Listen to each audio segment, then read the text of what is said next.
US President Joe Biden delivers his speech after he was sworn in as the 46th President of the United States on the west front of the US Capitol in Washington.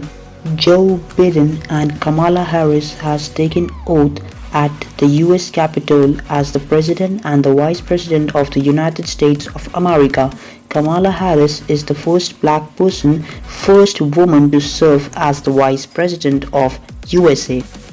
In his first hour as President, Joe Biden signed a raft of executive orders on a climate action, immigration, and coronavirus pandemic, striking at the heart of Trump's legacy. Biden said to end construction on Trump's border wall and the ban on travel from some Muslim-majority countries, rejoin the Paris Climate Accord and the World Health Organization.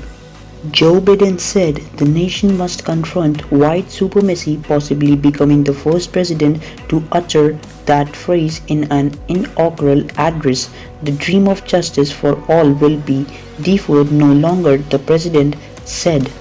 This is our historic moment of crisis and challenge, and unity is the path forward, the president said.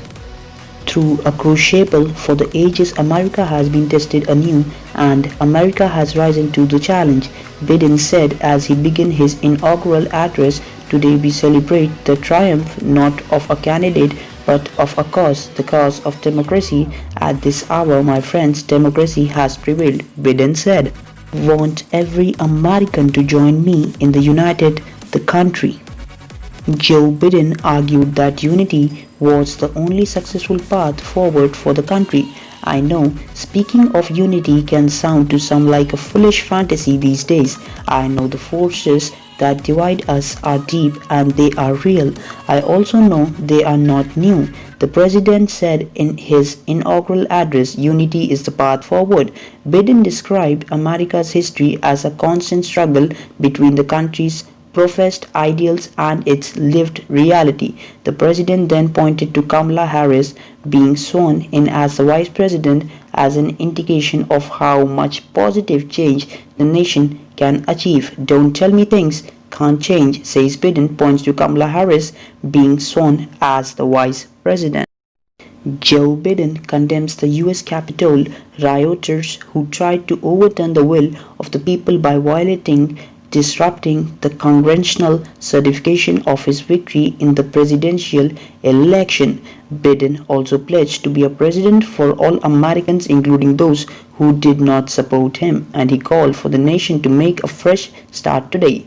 We must reject the culture in which facts themselves are manipulated and even manufactured, Biden said.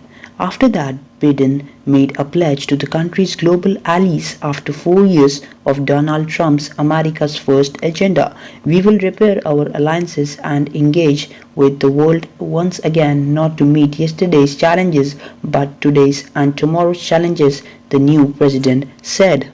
We lead not merely by the example of our power but by the power of our example, Biden said, acknowledging the challenging times ahead for the country as it continues to battle coronavirus. Biden said, folks, this is a time of testing.